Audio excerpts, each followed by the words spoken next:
បាទជំរាបសួរបងប្អូនប្រជាកសិករជាពិសេសបងប្អូនម្ចាស់ចម្ការស្វាយចន្ទីអឺឆ្នាំទៅមិញជារឿងដែលបងប្អូនគ្រប់គ្នាទទួលស្គាល់ហើយបានដឹងហើយថាចន្ទីឆ្នាំទៅមិញនេះគឺពិបាកក្នុងការបញ្ចេញត្រួយមែនតើអញ្ចឹងធ្វើឲ្យចន្ទីខ្លះហ្នឹងគឺអត់ជោគជ័យនៅក្នុងការជំរុះណាបាទពេលដែលគាត់ជំរុះហើយចន្ទីចាប់ផ្ដើម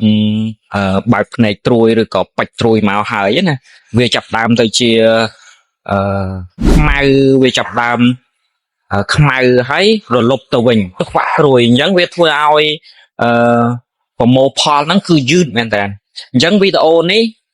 ឥឡូវនេះគឺក្នុងដើមក្នុងរដូវកាលថ្មីនេះ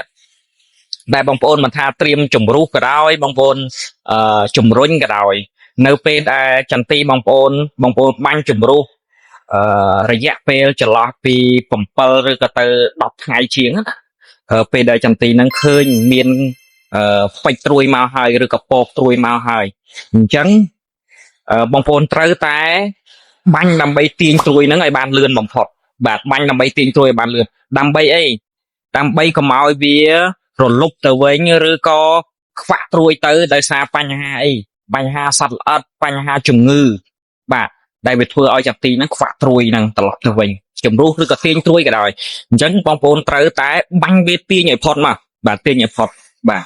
អញ្ចឹងបងប្អូនបាញ់ជើងទី2បន្ទាប់ពីបងប្អូនជំរុះឬក៏ទាញត្រួយហើយបងប្អូនចាប់5បាញ់បំពន់ជំរុញបាទលាយជាមួយនឹងជំងឺលាយជាមួយនឹងសត្វល្អិតដើម្បីអី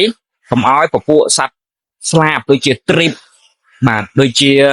មូសតែវារងផលប៉ះពាល់ខ្លាំងមែនណាឬក៏រំញោចបន្ថែមទាញបន្ថែមប្រភេទដូចជាអាស៊ីតអាមីណូឬជីបេលីអាស៊ីតអីហ្នឹងបូកជាមួយបំពន់បាទអញ្ចឹងពេលដែលបងប្អូនបាញ់ជំរុះឬក៏ជំរុញហើយពេលដែលឃើញហើយចន្លោះពី10ទៅ14ថ្ងៃហ្នឹងបងប្អូនចាប់ផ្ដើមបាញ់ទៀតមកបាទ